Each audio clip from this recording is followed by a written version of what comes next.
As summer heads into fall, workers are preparing to return to Wall Street. JP Chase says it will follow a hybrid plan in which employees rotate in and out of the office. Across the board, CEOs say their concerns have changed since the start of the pandemic. According to a global survey by KPMG, executives say that talent risk is the biggest threat to growth. 69% also plan to downsize their office space as well. And 71% want to accelerate the fight against climate change. Bill Thomas is Global Chairman and CEO of KPMG International. He joins us live now from Toronto via Skype. So, Bill, thank you so much for being with us. So, CEOs right now are saying that talent risk is their biggest threat in terms of challenges that have occurred since the pandemic. What do they mean by that? Well, I think it's been fascinating, Zane. You know, we did the survey in January, and talent was number 11 as an identified risk. And by the time we got to July, it was number 1. And it's not surprising, I think, when you think about how retaining talent, sort of getting the most out of talent in terms of the productivity, the health and well-being of your teams, and not just physical health, but your mental and emotional well-being as well. That's number 1 on the priority list for the CEOs that we surveyed. And also beyond mental health issues that may arise out of isolation because of the pandemic, which is hugely important, there is also the question of how do you groom and nurture talent in terms of promotions, etc., without that face-to-face interaction as well? Yeah, I think that's a really important topic, and one I think that certainly all the conversations that I'm having and the survey that we had, it is high on the agenda. And you saw that in, are we going to stay working like we are today?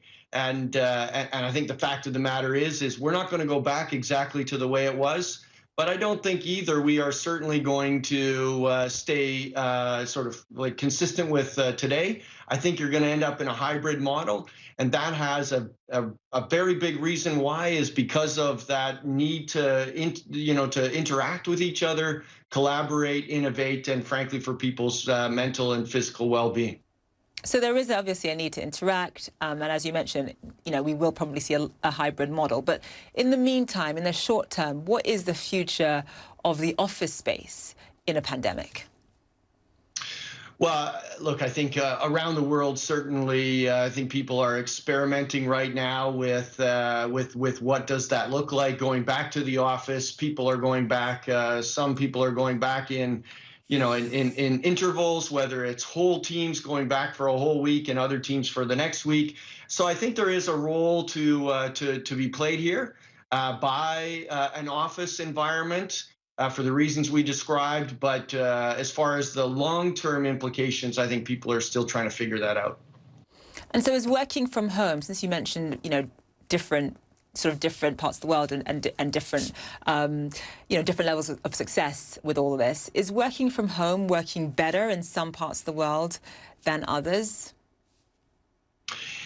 I think certainly what we've heard is people are surprised by the success and the ability for organizations to move, and that very much has been dependent on digitization and the digital investments that companies have made.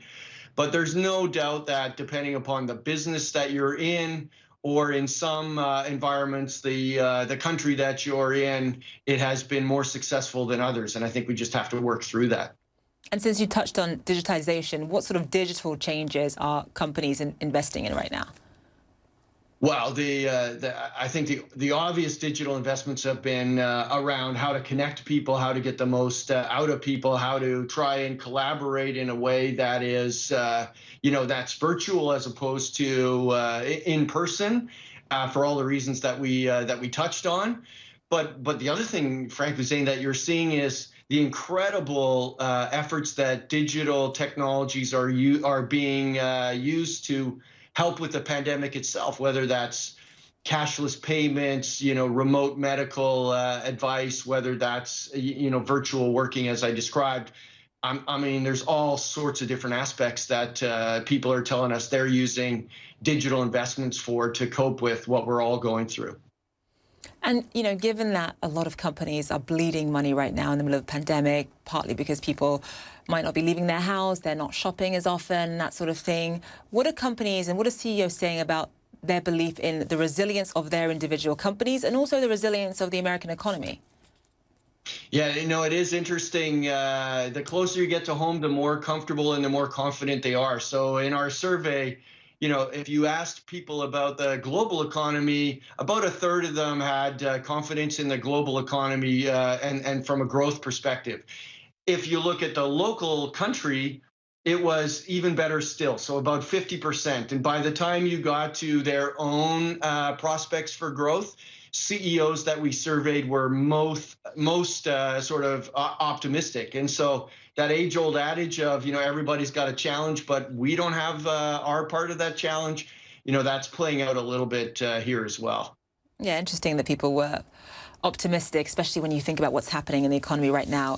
Bill Thomas, CEO of KPMG International, have to leave it there. Thank you so much.